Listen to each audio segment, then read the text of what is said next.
Hello everyone, welcome back to commerce spotlight. स्वागत है आप सभी का कॉमर्स स्पॉटलाइट चैनल में। और गाइज, आज आपके लिए मैं एक वीडियो लेके आई हूँ जिसमें हम ये डिस्कस करने वाले हैं कि अकाउंटिंग एंड ऑडिटिंग जो हमारी यूनिट नंबर 2 रहती है नेट एग्जामिनेशन और सेट एग्जामिनेशन में, उसमें किस तरीके से क्वेश्चन अब पूछे जाने लगे हैं, किस तरीके से पैटर्न चेंज हो रहा है। मैंने एक कंप्लीट सीरीज स्टार्ट की है जिसमें मैं पेपर 2 को कंप्लीटली डिकोड करने वाली हूँ, यूनिट नंबर 1 से लेके यूनिट नंबर 10 तक।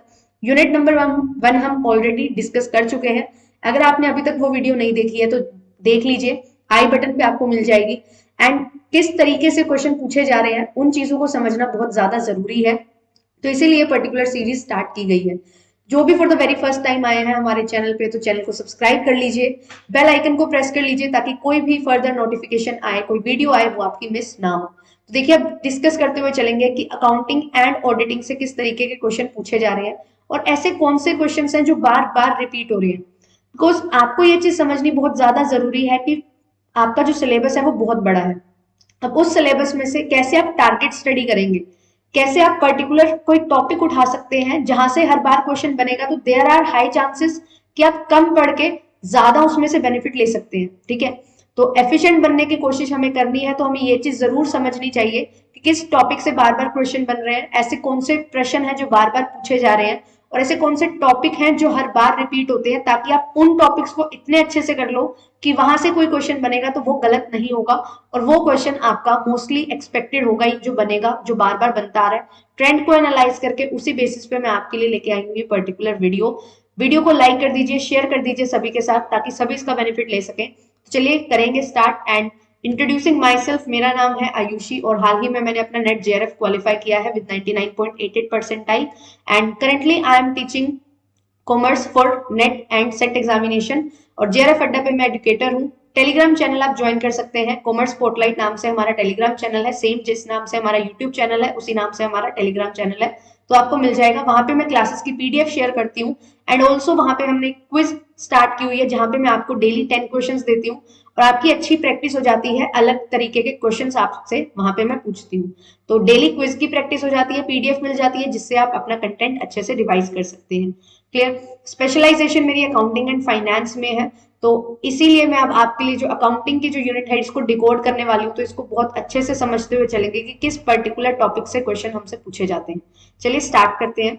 सिलेबस आपके सामने मैंने लगाया कि अकाउंटिंग एंड ऑडिटिंग में क्या क्या चीजें हैं जो सिलेबस में डिफाइन की गई हैं।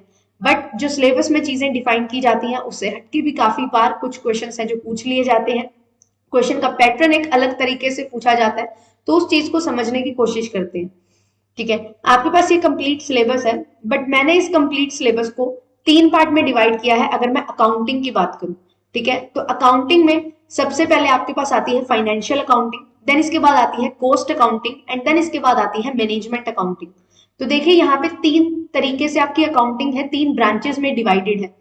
फाइनेंशियल अकाउंटिंग क्या है? ये जो बेसिक अकाउंटिंग है, बेसिक्स ऑफ अकाउंटिंग आप पढ़ते हो। देन इसके बाद इसमें हम पार्टनरशिप अकाउंटिंग, कॉर्पोरेट अकाउंटिंग पढ़ते हैं, फाइनेंशियल स्टेटमेंट्स पढ़ते हैं। ये कंपोज करता है आपका फाइनेंशियल अकाउंटिंग का पार्ट।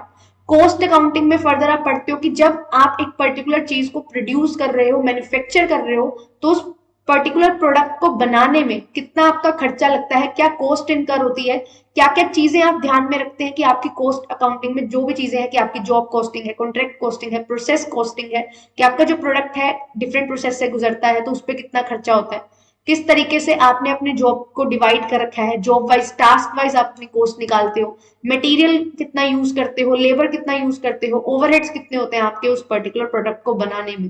तो वो सारा जो भी आपका लेखा जोखा होता है वो आप कॉस्ट अकाउंटिंग में करते हैं। देन इसके बाद होता है मैनेजमेंट अकाउंटिंग, जो हेल्प करती है आपकी मैनेजमेंट को, टॉप लेवल मैनेजमेंट को, ये देखने में कि आप जो काम आप कर रहे हो वो स्टैंडर्ड्स के अकॉर्डिंग आप कर रहे हो या नहीं, जो आप खर्चा कर रहे हो वो बजट में रहते हुए कर रहे हो या नहीं। तो ये सारी चीजें आपकी मैनेजमेंट अकाउंटिंग में आती है। तो सिलेबस पे वापस चलते हैं, इसमें देखते हैं कि financial accounting, management accounting and cost accounting में किस तरीके से आपसे क्वेश्चन पूछे जाते हैं। तो देखिए, सबसे पहले आपके पास जो फाइनेंशियल अकाउंटिंग में आपको पढ़ना है, आपको बेसिक्स क्लियर करने हैं कि व्हाट इज अकाउंटिंग, अकाउंटिंग है क्या, किस प्रिंसिपल्स पे ये बेस्ड है। तो आपके पास different concepts and different principles आते हैं जो आपके पेपर में हर बार एक क्वेश्चन आपको यहां से देखने को मिलेगा। बहुत इजी टॉपिक है, किन प्रिंसिपल पे बेस्ड है, किस तरीके से आप अपने बिजनेस को लेके चलते हो, जब आप बिजनेस का अपना लेखा जोखा कर रहे हो, जो अकाउंटिंग में आप करते हो, तो अकाउंट्स मेंटेन कर रहे हो, तो क्या आपकी जो बुक्स ऑफ अकाउंट्स हैं वो आपकी पर्सनल बुक्स ऑफ अकाउंट्स हैं या आपके बिजनेस की बुक्स ऑफ अकाउंट्स हैं, सेपरेट है। तो एक प्रिंसिपल है हमारा ये सेपरेट लीगल एंटिटी। तो आपका जो बिजनेस है वो आपसे क्या है, अलग है।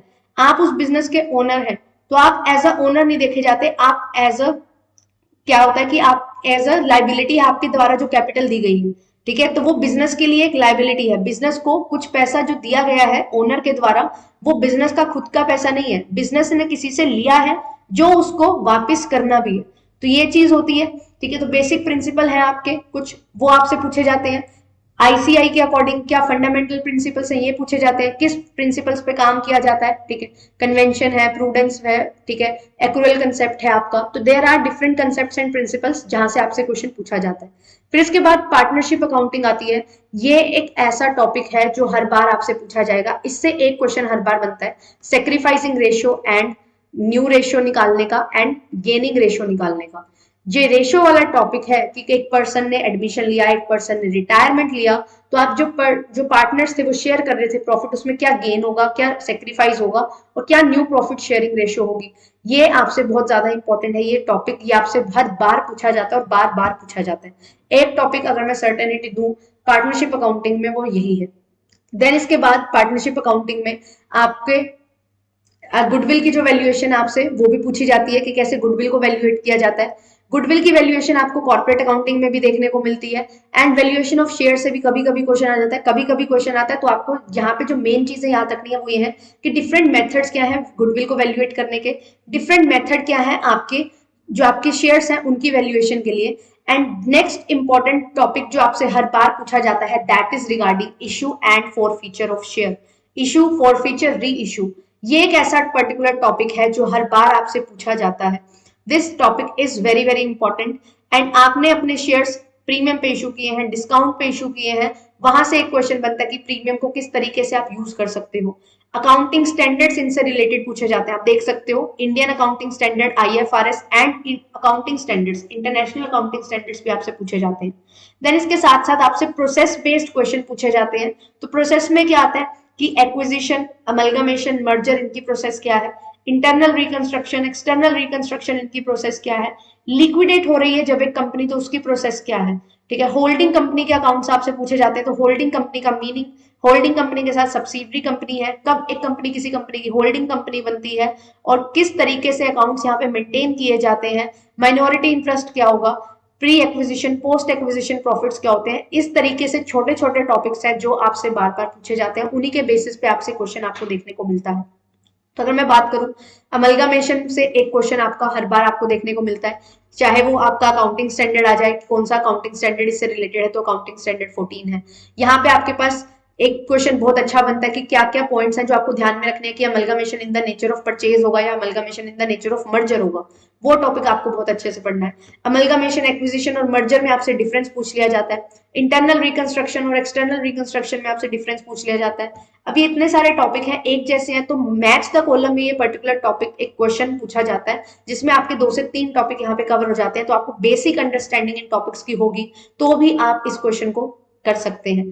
देन इसके बाद आपके पास आएगा कॉस्ट अकाउंटिंग में, कॉस्ट एंड मैनेजमेंट अकाउंटिंग हम एक साथ ही देख लेते हैं। तो कॉस्ट अकाउंटिंग में आपके पास क्या आता है, मार्जिनल कॉस्टिंग, ऐसा पर्टिकुलर टॉपिक जहां से 110% क्वेश्चन आएगा। इस टॉपिक के बारे में मैं बहुत ज्यादा सर्टेनिटी से बोल सकती हूँ, ये एक ऐसा टॉपिक है जो आपसे हर बार पूछा जाएगा। अगर मैं बात करूं 2022 की, तो इस पर्टिकुलर टॉपिक से 7 क्वेश्चन हमें देखने को मिले थे। यहाँ पे अब ऐसा भी होने लगा है कि 5 क्वेश्चन आपको एक टॉपिक पे पूछ ले जाते हैं। तो वो जो टॉपिक पे क्वेश्चन बनते हैं वो mainly cost accounting and management accounting का ही टॉपिक रहता है। मार्जिनल कॉस्टिंग हो, सीवीपी एनालिसिस हो, या आपका स्टैंडर्ड कॉस्टिंग से रिलेटेड वो क्वेश्चन हो। तो एक इतना इंपॉर्टेंट टॉपिक है ये जो डोमेन है आपकी cost accounting and management accounting, ये बहुत ज्यादा इंपॉर्टेंट है और यहाँ से आपको 5 से 6 क्वेश्चन देखने को मिलेंगे ही, ठीक है। और अकाउंटिंग एक ऐसी यूनिट है जहां से लास्ट 2 to 3 ईयर से आपके 10 क्वेश्चन तो मिनिमम आ ही रहे हैं, 10+ क्वेश्चन आपको देखने को मिलते हैं।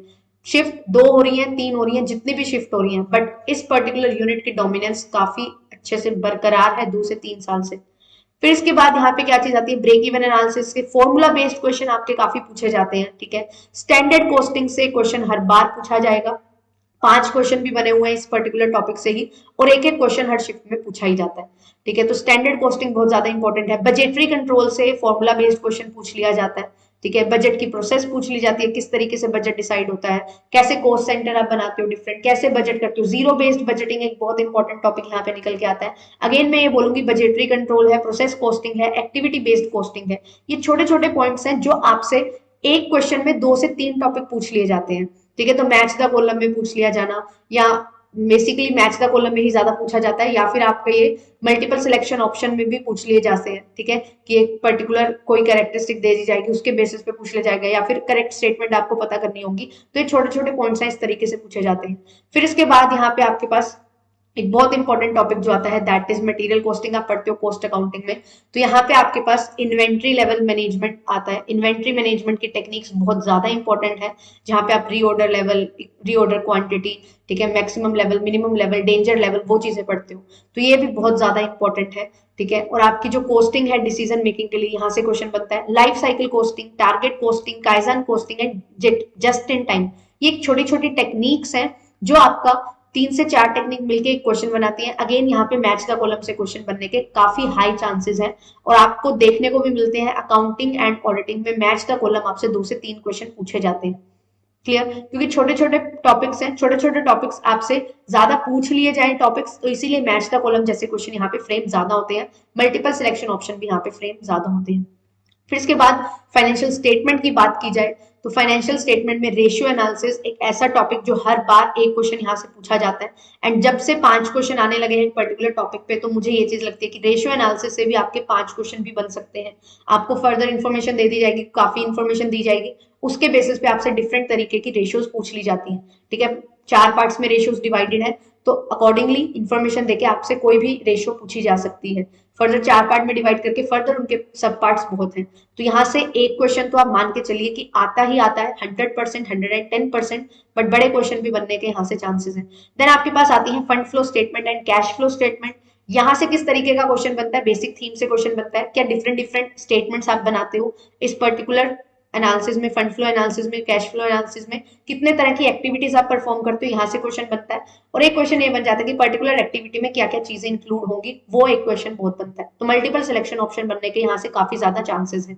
क्लियर, तो बेसिकली आपको क्या करना है, जो भी आपके ये टॉपिक्स है ना, इनकी बेसिक अंडरस्टैंडिंग अगर आपके पास होगी, तो देयर आर हाई चांसेस कि आप बहुत अच्छे से उस चीज को परफॉर्म कर लोगे। ऐसा बिल्कुल भी नहीं है कि आपको बहुत प्रैक्टिकल क्वेश्चन सॉल्व करने हैं, बट येस, थ्योरेटिकल एस्पेक्ट आपको पता होना चाहिए। प्रैक्टिकल क्वेश्चन किस तरीके से बनते हैं, उनके पीछे क्या थ्योरी है, वो अगर आपको क्लियर होगी तो आप बहुत इजीली इस पर्टिकुलर यूनिट को कर लोगे।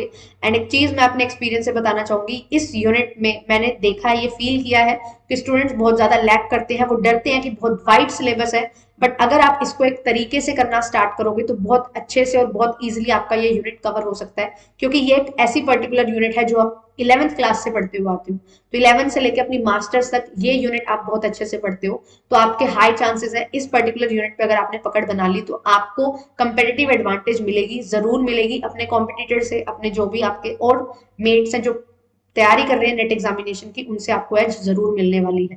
देन इसके बाद ह्यूमन रिसोर्स अकाउंटिंग है कुछ, ठीक है, जो ट्रेंड्स हैं अब थोड़ा डेवलप हो रहे हैं, इन्फ्लेशन अकाउंटिंग है, इन्वायरमेंटल अकाउंटिंग है। यहाँ से भी कभी कभी क्वेश्चन बन जाता है, ऐसा नहीं बोलूंगी हर बार आता है, बट यहाँ से कभी कभी क्वेश्चन बन जाता है। तो 2 से 3 साल में आपको यहाँ से क्वेश्चन देखने को मिलेगा ही एक। फिर इसके बाद बात करते हैं अकाउंटिंग स्टैंडर्ड्स है, यहाँ से एक क्वेश्चन आपसे जरूर पूछा जाएगा। इंडियन अकाउंटिंग स्टैंडर्ड्स और अकाउंटिंग स्टैंडर्ड्स दोनों होते हैं, इनके अलग अलग क्या है, सीरियल नंबर्स हैं, तो आपको वो याद रखनी है। याद रखने वाली चीजें इसमें ज्यादा है अकाउंटिंग स्टैंडर्ड्स में। एंड आईएफआरएस है, वो भी आपके इंडियन अकाउंटिंग स्टैंडर्ड वाले ही सेम नंबर है, तो आपको ये चीजें दोनों याद हो जाती हैं। तो ये आपका थोड़ा याद करने वाला टॉपिक है, क्योंकि इसके अंदर क्या क्या चीजें होंगी इतना डेप्थ में ज्यादा पूछते नहीं है। ठीक है, 1-2 बार पूछा गया, बट हमारे सिलेबस में मेन यही है, मैच द कॉलम में ज्यादा पूछा जाता है। तो आपको अकाउंटिंग स्टैंडर्ड नंबर याद होना चाहिए, और किससे रिलेटेड है वो अकाउंटिंग स्टैंडर्ड, वो आपको पता होना चाहिए। फिर इसके बाद बात करते हैं ऑडिटिंग की। तो अगर देखा जाए अकाउंटिंग एंड ऑडिटिंग में, अगर मैं मान के चलूं कि ऑन एन एवरेज 10 क्वेश्चन आएंगे, तो ये देखा गया है कि 7 से 8 क्वेश्चन आपके अकाउंटिंग के आएंगे, और 1 या 2 क्वेश्चन, मैक्सिमम 3 क्वेश्चन आपके ऑडिटिंग से पूछे जाते हैं। तो ऑडिटिंग का बहुत कम रोल है, बट यस इंपॉर्टेंट रोल है। और यहाँ से क्या क्या टॉपिक्स हैं जो बहुत ज्यादा पूछे जाते हैं, वो ये है कि ऑडिटिंग का मतलब पता होना चाहिए आपको, स्कोप पता होना चाहिए, क्यों ऑडिटिंग की जाती है ये पता होना चाहिए। उसी के साथ साथ आपको कुछ टर्म्स हैं जो क्लियर होनी चाहिए, that is vouching, verification and valuation. ये एक ऐसा टॉपिक जहां से क्वेश्चन बहुत बार बनता है, अगर ऑडिटिंग से क्वेश्चन बनेगा तो ये पर्टिकुलर क्वेश्चन बनता है। देन इसके बाद आपसे पूछा जाता है ऑडिट रिपोर्ट के रिगार्डिंग। ऑडिट रिपोर्ट एक ऐसा टॉपिक है जो बहुत ज्यादा इंपॉर्टेंट है। यहाँ से पूछा जाता है कि ऑडिटर की क्या क्या रिस्पॉन्सिबिलिटी है, क्या उसकी ड्यूटीज है, क्या राइट्स है, क्या लाइबिलिटीज है ऑडिटर की, किस तरीके से ऑडिट रिपोर्ट बनाई जाती है, ऑडिट रिपोर्ट तैयार करने के बाद कैसे ऑडिटर अपना ओपिनियन दे सकता है, क्या क्वालिफाइड होगी आपकी ऑडिट रिपोर्ट या अनक्वालिफाइड होगी, वो सारी चीजें यहाँ पे आती हैं। और ये बहुत इंपॉर्टेंट टॉपिक है, बहुत छोटा टॉपिक है, बट यस बहुत इंपॉर्टेंट टॉपिक है। देन इसके बाद cost audit, management audit, energy audit, environment audit, ठीक है, सेफ्टी ऑडिट, ये कुछ रिसेंट ट्रेंड्स हैं जो आपसे कभी कभी पूछ लिए जाते हैं, तो इनका बेसिक मीनिंग आपको क्लियर होना चाहिए, वो सफिशिएंट है आपके ऑडिटिंग के क्वेश्चंस को पूरा करने के लिए। क्लियर, कुछ टर्मिनोलॉजीज हैं जो यूज होती हैं ऑडिटिंग में, वो आपको क्लियर होनी चाहिए, तो आप बहुत इजीली इस पर्टिकुलर यूनिट को कवर कर सकते हैं। And this unit is very very important, काफी डोमिनेंस है इस यूनिट का आपके पेपर टू कॉमर्स में। तो अगर आपको ये पर्टिकुलर यूनिट अच्छे से आती है और आपने अच्छे से प्रैक्टिस की, और अगर आप अच्छे से इसकी प्रैक्टिस कर लेते हैं, पीवाईक्यू के बेसिस पे ही मैं ये चीज बोल रही हूँ, तो भी आप बहुत अच्छा स्कोर कर सकते हैं इस पर्टिकुलर यूनिट में। क्लियर, आपको हर चीज का थोड़ा बेसिक अंडरस्टैंडिंग होनी चाहिए कि what is this particular topic is all about, ठीक है। आपको थोड़ा सा भी पता होगा कि इस पर्टिकुलर टॉपिक का मेन मकसद क्या है, क्यों आपके सिलेबस में ये चीज दी हुई है, क्या चीज आप इसमें पढ़ते हो। बट अगर आपको पता होगा कि what is admission, what is retirement, what is acquisition, merger, तो आप यहाँ से काफी अच्छा स्कोर कर सकते हैं।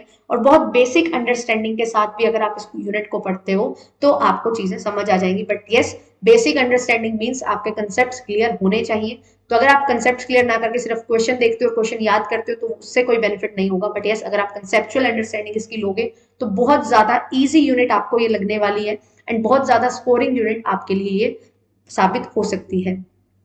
तो इस तरीके से क्वेश्चन आपसे पूछे जाते हैं। Match the column, assertion reasoning वाले क्वेश्चन भी यहाँ से बनते हैं, ठीक है, जहां पे आपको एक असर्शन दिया जाएगा और रीजन दिया जाता है कि क्यों ऐसा होगा। कुछ प्रोविजंस होते हैं वो आपसे पूछ लिए जाते हैं, ठीक है, कि पार्टनरशिप डीड है, अब उसमें क्या तरीका होता है, किस तरीके से अगर पार्टनर ने लोन दिया है तो उसको कितना रेट ऑफ इंटरेस्ट मिलेगा, ये प्रोविजन है।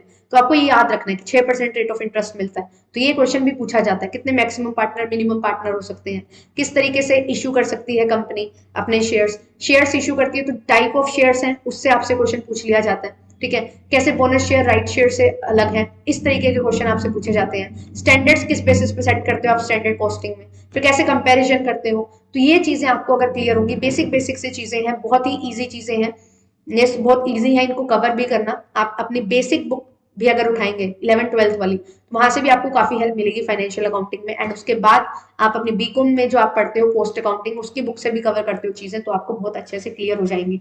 क्योंकि देयर आर टॉपिक्स, बहुत ज्यादा टॉपिक्स हैं, बट क्या चीज उसमें से पूछी जा रही है ये चीज आपको पता होना बहुत ज्यादा जरूरी है। तो काफी इनडेप्थ चीजें नहीं पूछी जाती हैं। यस, अगर 5 क्वेश्चन बनेंगे एक पर्टिकुलर टॉपिक से तो वो तो इनडेप्थ बनेंगे ही ऑब्वियसली, बट अगर आपको बेसिक अंडरस्टैंडिंग भी है, आपने पढ़ा हुआ है जो, अगर आप उसको अच्छे से रिवाइज भी कर लेते हो, तो आप इस यूनिट को अच्छे से क्रैक कर सकते हो। अच्छे से ये चीजें आपको समझ जाएंगी, बस आपको बेसिक अंडरस्टैंडिंग लेने की जरूरत है कि एक जो टॉपिक है वो उस टॉपिक में बात क्या की जा रही है। उसके बाद जो क्वेश्चन बनते हैं वो आप अपनी बेसिक अंडरस्टैंडिंग से आप क्लियर कर सकते हो। तो ये था इस पर्टिकुलर यूनिट के बारे में। अगर आपको वीडियो अच्छी लगती है तो आप लाइक कर सकते हैं, शेयर कर सकते हैं सभी के साथ।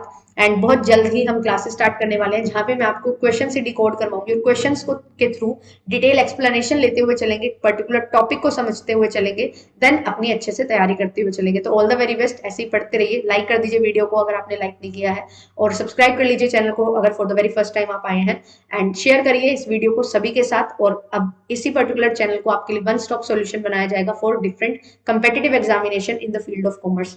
थैंक यू सो मच, मिलते हैं आपसे नेक्स्ट वीडियो में। Till then take care, keep learning, keep growing. Thank you so much.